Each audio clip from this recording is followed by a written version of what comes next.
आप देख रहे हैं इंडिया टाउन न्यूज, भारत की बात। नमस्कार, आप देख रहे हैं इंडिया टाउन न्यूज और मैं हूं आपके साथ आस्था सिंह। सबसे पहले तो आप सभी को इंडिया टाउन न्यूज के पूरे परिवार की तरफ से गणतंत्र दिवस की हार्दिक शुभकामनाएं एवं बधाई।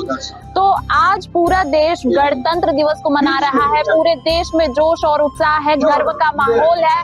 हर नागरिक आज गर्व से भरा हुआ है और इसी को लेकर आज हम पहुंच चुके हैं राजनांदगांव और पूरा शहर एक साथ गणतंत्र दिवस मना रहा है। और इस वक्त मैं मौजूद हूं दिग्विजय स्टेडियम में, जहां पे गणतंत्र दिवस का पर्व पूरे जोश और उत्साह के साथ मनाया जा रहा है। और आज के जो यहाँ मुख्य अतिथि है जो ध्वजा को फहराएंगे वो है हमारे पूर्व मुख्यमंत्री डॉक्टर रमन सिंह। हमारे विधानसभा अध्यक्ष डॉक्टर रमन सिंह है जो आज ध्वजा को फहराएंगे। और यहाँ पूरी तैयारियां चाक चौबंद, पूरे पुलिस फोर्स को लगाया गया है ताकि किसी प्रकार की कोई अनहोनी ना हो। और सभी आम नागरिक और दर्शक आज पूरे उत्साह के साथ दिग्विजय स्टेडियम में पहुंच चुके हैं। और मैदान में आईटीबीपी की टीम है, एनसीसी की टीम है और स्काउट गाइड की टीम है और महिला की टीम है जो आज यहाँ पर प्रदर्शन कर रहे हैं। और सभी विभागों के अपनी अपनी झांकियां हैं जो यहाँ पे प्रस्तुत की जाएंगी। और आप मेरे पीछे देख सकते हैं कि सभी अधिकारी महोदय टीम में मौजूद है, पूरी व्यवस्थाएं की गई है। तो ये बहुत गर्व का माहौल है। ग्राउंड जीरो से मैं जुड़ चुकी हूँ आपको दिखाने के लिए एक एक तस्वीर दिग्विजय स्टेडियम से आपको सीधा दिखाएंगे। बने रहिए इंडिया टाउन न्यूज के साथ। राष्ट्रीय धुन बजेगी, उसके बाद राष्ट्रीय गीत भी होगा। ध्वजारोहण होगा।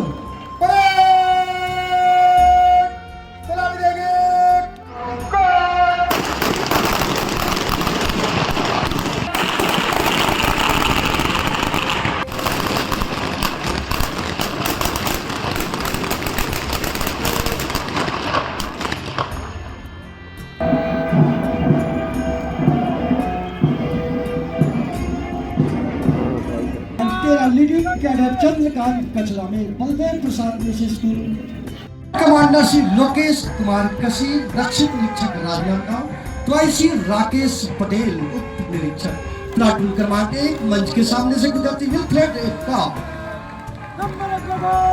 40वीं बटालियन आईटीबीपी। राष्ट्रपति की राष्ट्रपति की राष्ट्रपति की।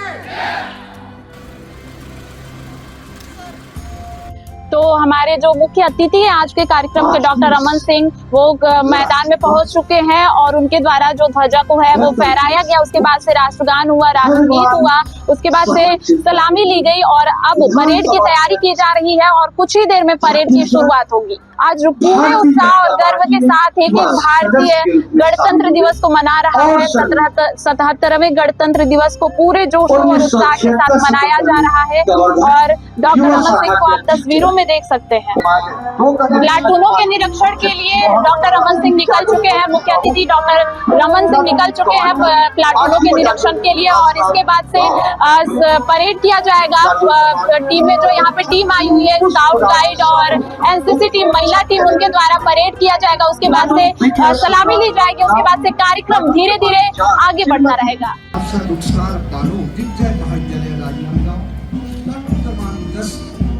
प्लाटून निरीक्षक श्री पुष्पराज साहू, उप निरीक्षक के नेतृत्व में परेड कमांडर लोकेश कुमार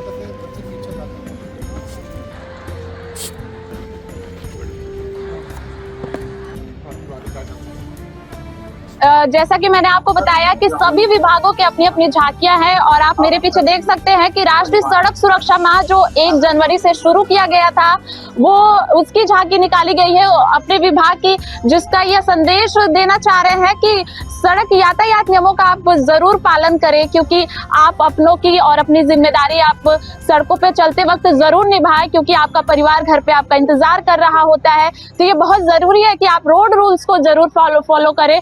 और जो दूसरी झांकी है वो है आयुष्मान भारत की, प्रधानमंत्री जन आरोग्य योजना, आयुष्मान वय वंदन योजना, उसकी झांकी है। स्वास्थ्य विभाग की झांकी है, जहां प्रधानमंत्री सुरक्षित आयुष्मान भारत की जो योजना है उसको दर्शाया गया है और किस तरह से मातृत्व अभियान को जो चलाया जा रहा है उसका झांकी प्रदर्शित किया जा रहा है। तो ये बहुत अच्छा बड़ी बात है कि जो झांकियां हैं उसमें स्वास्थ्य विभाग का भी झांकी है।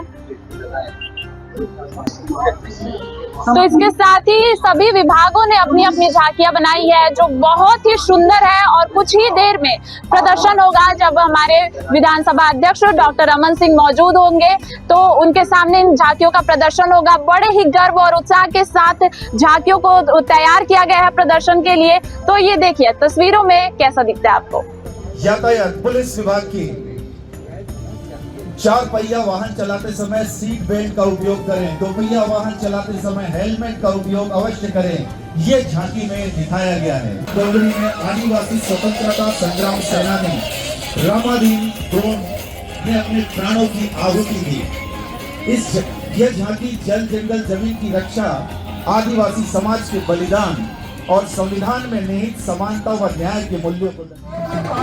वन विभाग इसका मुख्य विषय तेंदुपत्ता संग्राहकों का सशक्तिकरण है, जिसका मुख्य भाग तेंदुपत्ता समर्थन का मूल्य 5500 रुपए प्रति मानक बोरा।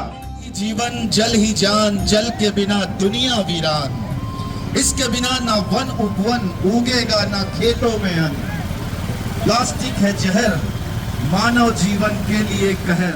जहरीले धुओं से मानव स्वास्थ्य पर पड़ने वाले कुप्रभाव तथा भूगर्भ जल से अंधाधुंध सिंचाई व बिना जल संरक्षण के जल के बेतरतीब दोहन से धरती माता पर पड़ रहे बोझ का प्रतीकात्मक स्वरूप का प्रदर्शन चेहरों के साथ आराम से चलते दिखाई दे रहे हैं। झांकी का अंतिम हिस्सा योजना की सफलताओं को दर्शाता है और समृद्ध छत्तीसगढ़ का संदेश दे रहा है। हम लोग कृषि विभाग से हैं और हम लोग उसके अंतर्गत में प्राकृतिक खेती का करें। झांकी से क्या उद्देश्य देना चाहते हैं? झांकी के माध्यम से हम ये उद्देश्य देना चाहते हैं कि हमारे जो प्रधानमंत्री हैं वो इतना किसानों को समझा रहे हैं कि रासायनिक ना करके अपना प्राकृतिक खेती में ध्यान दे। तो हमारा यही सिद्धांत है कि हम लोग अधिक से अधिक किसान पूरा मिलकर हम लोग अपना छत्तीसगढ़ को हम लोग प्राकृतिक खेती में बदल दें। कैसा लग रहा है आपको झांकी को प्रस्तुत करके? बहुत अच्छा लग रहा है और मैं तो चाहूंगी कि हर साल हम लोग ऐसा झांकी करें। आपको कैसा लग रहा है झांकी को? बहुत अच्छा लग रहा है। हम प्राकृतिक खेती करते हैं विगत 8-10 साल से और इसी को हम पेश कर रहे हैं। पेश करने के लिए हमारे झांकी के रूप में तैयार किए हैं हमारे विभाग लोगों, कृषि विभाग वालों के द्वारा। और हमारे प्रधानमंत्री जी जो सपना सजाए हैं प्राकृतिक खेती के बारे में, जल के बारे में, जल संरक्षण के बारे में और ऑर्गेनिक जैसे जैविक उत्पाद के बारे में, बस उसी को हम पेश करने के लिए आए हैं। तो कार्यक्रम लगातार आगे बढ़ता जा रहा है। आपने तस्वीरों में देखा सबसे पहले परेड किया गया, उसके बाद सलामी हुए, उसके बाद मुख्य अतिथि का परिचय शहीदों के परिवारों से किया गया, उसके बाद से स्कूली बच्चों ने योगा किया और अब सांस्कृतिक कार्यक्रम की बारी है और नक्सल उन्मूलन को लेकर ये बच्चों द्वारा नाटक प्रस्तुत किया जा रहा है, जिसमें नक्सल उन्मूलन को बहुत ही भावपूर्ण और बहुत ही अच्छे से दर्शाया गया। जवानों का जो हौसला है उसको दिखाया गया। तो बच्चों द्वारा ये नक्सल उन्मूलन को लेकर नाटक प्रस्तुत किया गया और सांस्कृतिक कार्यक्रम लगातार चल रहे हैं। इसके बाद से कार्यक्रम लगातार अपनी गति पर आगे बढ़ता रहेगा। और सांस्कृतिक कार्यक्रम में छत्तीसगढ़ की झलक प्रस्तुत करने वाले प्रस्तुतकर्ता हमारे साथ मौजूद है। उनसे जानेंगे कि वो छत्तीसगढ़ को किस तरीके से प्रस्तुत किया अपने सांस्कृतिक कार्यक्रम में। सबसे पहले तो आप ये बताइए, आपने अपने सांस्कृतिक कार्यक्रम में छत्तीसगढ़ को किस तरीके से प्रस्तुत किया? हमने छत्तीसगढ़ एवं भारत को अनेकता में एकता में दर्शाया है। और आप अपने जो आउटफिट है वो आपका किस विषय पर है? जो आपका ये पोशाक है वो आप किस विषय पर? छत्तीसगढ़ के विषय पर है। मैं छत्तीसगढ़ महतारी के रूप में यहाँ दर्शाई। कैसा लग रहा है आपको प्रस्तुत करके? बहुत अच्छा लग रहा है। हमारे छत्तीसगढ़ का देश हमेशा छत्तीसगढ़ आगे हो और हमारा नाम और आप किस मतलब पोशाक को प्रस्तुत किए?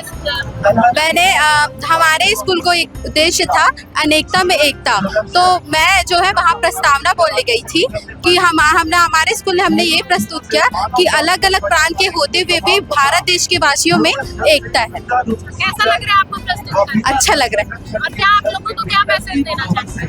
आप लोगों को दीदी तो कैसा आपको फील हो रहा है? आप लोगों से क्या कहना चाहेंगे कि जैसे अभी के जो लोग हैं ज्यादा से ज्यादा पश्चिमी सभ्यता जो है वेस्टर्न कल्चर उसको अपना रहे हैं, तो आप लोगों को क्या कहना चाहिए? बताओ ना आप। हम सभी अलग अलग कास्ट के हैं, अलग अलग जाति के हैं, पर हम एक ही हैं, एक ही खून से बने हुए हैं, एक ही माटी के हैं।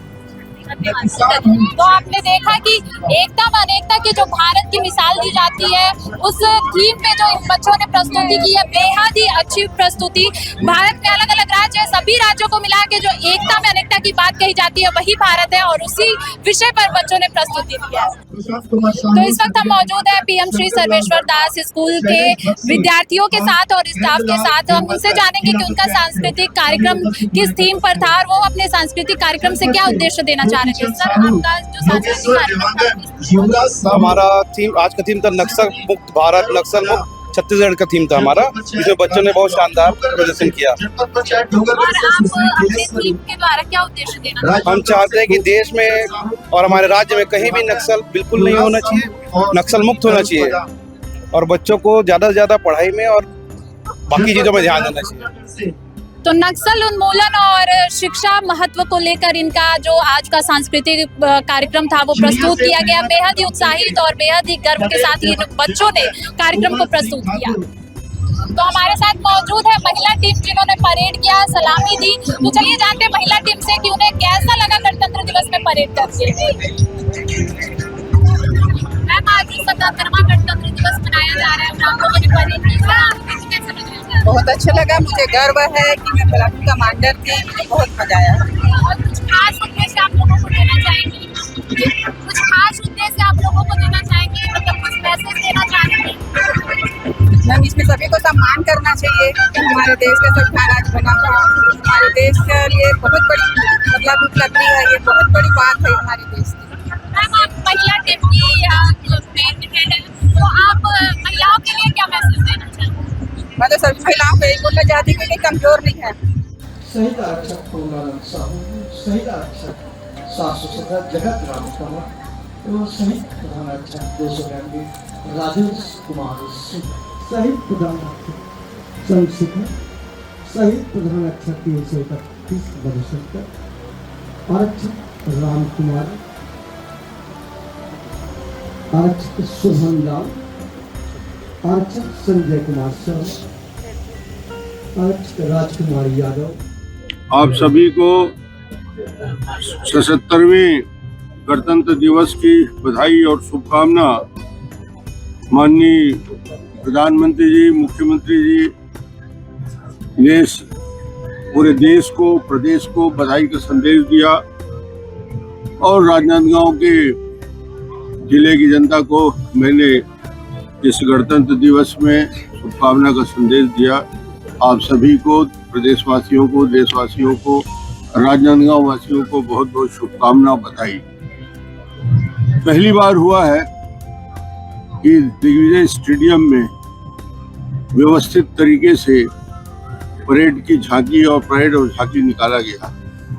ये स्टेडियम बनने के बाद इतना व्यापक उपयोग बच्चों के लिए, 26 जनवरी के शानदार कार्यक्रम के लिए, और जिस प्रकार की प्रस्तुति हुई उसकी व्यापकता इतनी बड़ी थी कि उस स्टेडियम के इस पूरे प्रांगण में बच्चे छाए हुए थे।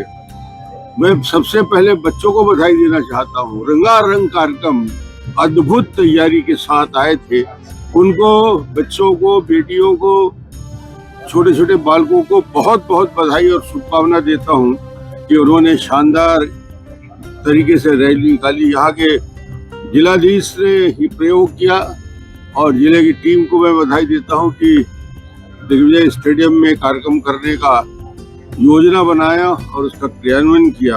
और जो संदेश मुख्यमंत्री का रहा छत्तीसगढ़ में, वो शांति का रहा, और जो 31 मार्च तक अमित शाह जी ने पूरे छत्तीसगढ़ ही नहीं पूरे देश में नक्सलवाद को समाप्त करने का संकल्प लिया है, उसकी भी झांकी आज दिखी। इशारा में आज ये बात कहा गया और मैं प्रधानमंत्री नरेंद्र मोदी जी को, अमित शाह जी को छत्तीसगढ़ की शांति और विकास के लिए इस गणतंत्र दिवस में शुभ बधाई और धन्यवाद देता हूं कि उनके मार्गदर्शन में ये प्रदेश और तेजी से आगे बढ़ेगा। तो आज एक साथ भारत मिलकर गणतंत्र दिवस के पावन पर्व को मना रहा है और आज प्रत्येक भारतीय गर्व और उत्साह से भरा हुआ है। और आज का वो दिन है जिस दिन 26 जनवरी 1950 को भारतीय संविधान लागू हुआ था, तो जो दुनिया का सबसे बड़ा लिखित संविधान है। तो आज का वो दिन है जब हम अपने संविधान निर्माताओं को स्मरण कर रहे हैं, हम अपने बलिदानियों के संघर्ष को स्मरण कर रहे हैं, जिनकी वजह से हम महफूज हैं, हम हंसी खुशी से अपने लोगों के साथ मिलकर हर एक त्योहार को मनाते हैं। और मानो ऐसा लग रहा है दिग्विजय स्टेडियम में कि संपूर्ण भारत इस मैदान में मौजूद हो। तरह तरह की सांस्कृतिक प्रस्तुतियां सामाजिक उद्देश्य के साथ प्रस्तुत की गई। पूरे बच्चे जो स्कूली बच्चे हैं जिन्होंने जो प्रस्तुतियां उनको प्रस्तुत किए पूरे उत्साह के साथ और गर्व के साथ प्रस्तुत किए और बेहद ही अच्छा माहौल और गर्व का माहौल दिग्विजय स्टेडियम में देखने को मिला। इसी के साथ इस रिपोर्ट में सिर्फ इतना ही। देखते रहिए इंडिया टाउन न्यूज, भारत की बात। नमस्कार। आप देख रहे हैं इंडिया टाउन न्यूज, भारत की बात।